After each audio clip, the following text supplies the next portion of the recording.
Hi friends, welcome to SJ சமையலறையிலேருந்து நான் உங்கள் ஹேமா பேசுகிறேன். இன்றைக்கி நம்ம சேனலில் என்ன வீடியோ பார்க்க போனோன்னா, மார்கழி மாதம் ஸ்டார்ட் ஆனதுனால நம்ம இன்றைக்கி மார்கழி 2 எங்கள் வீட்டு பக்கத்தில் இருக்கிற பாலமுருகன் கோயிலில் தான் நாங்கள் பால் அபிஷேகத்துக்கு சொல்லியிருக்கோம். ஸோ அந்த விலாக் தான் நம்ம இன்றைக்கி பார்க்க போகிறோம். இன்றைக்கி காலையில் அம்மா எழுந்து வீட்டை எல்லாம் பெருக்கி தொடச்சிட்டாங்க. இப்போ கோலம் போட்டுட்ருக்காங்க. ஒன்று ஒன்றா நம்ம லைனாக பார்க்கலாம்.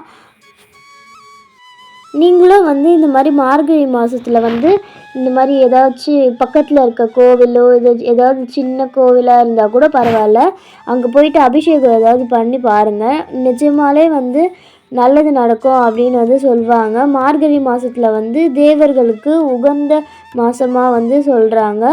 ஸோ இந்த மாதத்தில் நம்ம ஏதாவது ஒரு அபிஷேகம் சின்ன கோவிலாக இருந்தாலும் அங்கே போய் பண்ணுற அபிஷேகத்தினால ஒரு நல்ல பலன் தரும் அப்படின்னு சொல்லுவாங்க. நீங்களும் ட்ரை பண்ணி பாருங்கள் வேணால்.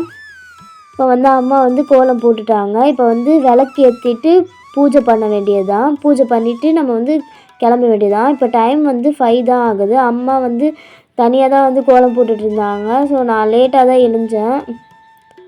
இப்போ விளக்கெல்லாம் ஏற்றிட்டாங்க.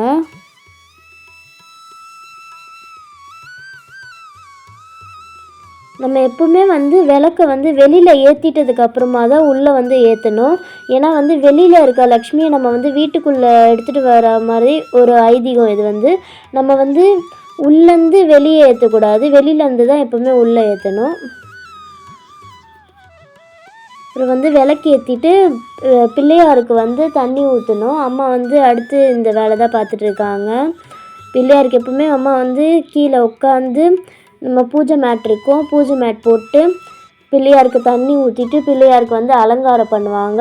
விபூதியால் பட்டெல்லாம் போட்டு இந்த துணியை நல்லா அலசிட்டு நல்லா பூஜைக்கு தேவையான அளவுக்கு பிள்ளையாரை எப்பவுமே தண்ணி ஊற்றுவாங்க. விளக்கெல்லாம் ஏற்றிட்டதுக்கு அப்புறமா தான் அம்மா பிள்ளையாருக்கு தண்ணி ஊற்றுவாங்க. இப்போ பார்த்தீங்கன்னா பூஜைக்கு ரெடி பண்ணிட்டாங்க.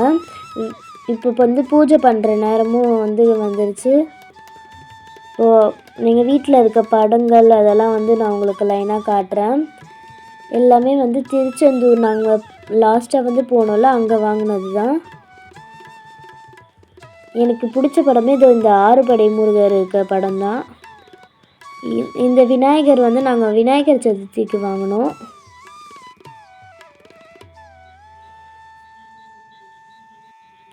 இந்த பெருமாள் படம் நாங்கள் அத்திவரதரை பார்க்க தான் நாங்கள் போனோம். அத்திவரதர் கடைசியான இந்த வருஷத்தில் என்ன பண்ணாங்க, கடைசி நாளில் தான் நாங்கள் ரொம்ப லேட்டாக தான் கிளம்புனோம் வீட்டிலேருந்து. கடைசி நிமிஷத்தில் தான் போய் பார்க்க போகணுமே. க்ளோஸ் பண்ணுற டைமில் கரெக்டாக 12:30 அந்த மாதிரி டைமில் தான் நாங்கள் பார்க்க போகணுமே. க்ளோசிங் டைமில் தான் ரொம்ப ஜனமாக இருந்துச்சு. கடைசி நாளில் கடைசி நிமிஷத்தில் பார்க்கும்போது ரொம்பவே மனசுக்கு ஒரு நிறைவாக இருந்துச்சு. எப்படியோ நம்ம அத்திவரதரை பார்த்துட்டோம் அப்படின்னு சொல்லிட்டு ஒரு மன நிறைவோடு தான் இந்த படத்தை வாங்கிட்டு வந்தோம். அங்கேருந்து தான் இந்த பெருமாள் படத்தை வாங்கிட்டு வந்தோம். இப்போ அம்மா பூஜைக்கு தேவையான பொருட்கள்லாம் ரெடி பண்ணிகிட்ருக்காங்க. இப்போ சாமி படத்துக்கெலாம் பூலாம் வச்சிட்ருக்காங்க.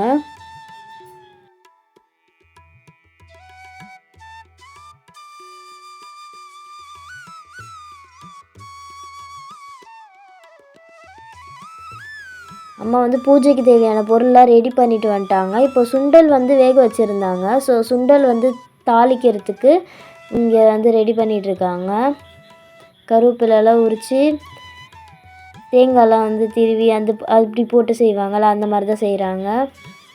இப்போ சுண்டல் செஞ்சுட்டாங்க போல் அம்மா. ஸோ பூஜை பண்ணிகிட்ருக்காங்க. நான் தான் இந்த வீடியோ எடுத்துகிட்ருக்கேன்.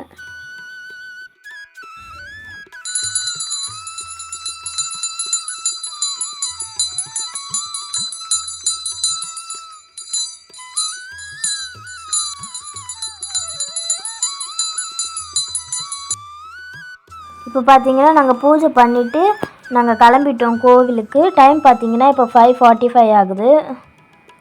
நான், அம்மா, அப்பா, தம்பி 4 பேருமே கிளம்பிட்டோம். நம்ம வந்து இப்போ கோவிலுக்கு வந்துட்டோம். பாலமுருகன் கோயில் தான் எங்கள் வீட்டு பக்கத்தில் இருக்குது. ஸோ நாங்கள் அங்கே தான் வந்து அபிஷேகத்துக்கு வந்து பேர் கொடுத்துருந்தோம். இப்போ நம்ம வந்து கோவிலுக்குள்ளே வரும்போது தான் கரெக்டாக வந்து ஸ்டார்ட் பண்ணுறதுக்கு அந்த மூலைலாம் வந்து ஆன் பண்ணிட்டாங்க. நல்ல வேளை கரெக்டான டைமுக்கு நாங்கள் வந்து வந்துட்டோம். இப்போ ஃபஸ்ட்டு நம்ம போயிட்டு பிள்ளையாரை வந்து கும்பிட்டுடலாம். அபிஷேகம் வந்து முடிஞ்சிருச்சு. அபிஷேகம் முடிஞ்சிட்டு இப்போ வந்து இந்த மாதிரி ஸ்க்ரீன் போட்டுட்டு உள்ளே வந்து அலங்காரம் பண்ணிகிட்ருக்காங்க. அபிஷேகம் நடக்கும்போது எங்களால் அந்த கிளிப்பு வந்து எடுக்க முடியல. ஸோ இப்போது உள்ளே வந்து அலங்காரம் பண்ணிகிட்ருக்காங்க. அது வரைக்கும் நாங்கள் வெயிட் பண்ணிகிட்ருக்கோம்.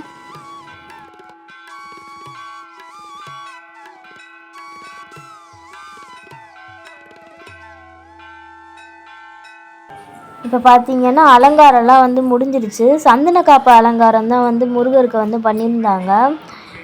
பார்த்திங்கன்னா ரொம்ப அழகாகவே பண்ணியிருந்தாங்க. மனசுக்கு ரொம்ப நிறைவாக இருந்தது. அபிஷேகம்லாம் ரொம்பவே கிட்ட இருந்து பார்த்தோம். நீங்களும் உங்கள் வீட்டு பக்கத்தில் இருக்க கோவிலில் போயிட்டு இந்த மாதிரி அபிஷேகம் பண்ணி பாருங்கள். உண்மையாலுமே ஒரு வருஷத்துக்கான பலன் வந்து உங்களுக்கு நிஜமாலே கிடைக்கும். ரொம்ப நல்லது வந்து வீட்டுக்கு நம்ம வந்து இந்த மாதிரி அபிஷேகம்லாம் பண்ணால். ஸோ ஓகே ஃப்ரெண்ட்ஸ், இதோடு இந்த வீடியோவை முடிச்சுக்கிறோம்.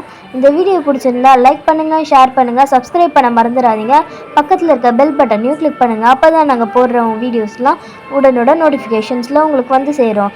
இனிமேல் வந்து ரெகுலராக வீடியோஸ் வரும். அதுக்கு நீங்கள் மறக்காமல் நீங்கள் வந்து சப்ஸ்கிரைப் பண்ண மறந்துடாதீங்க.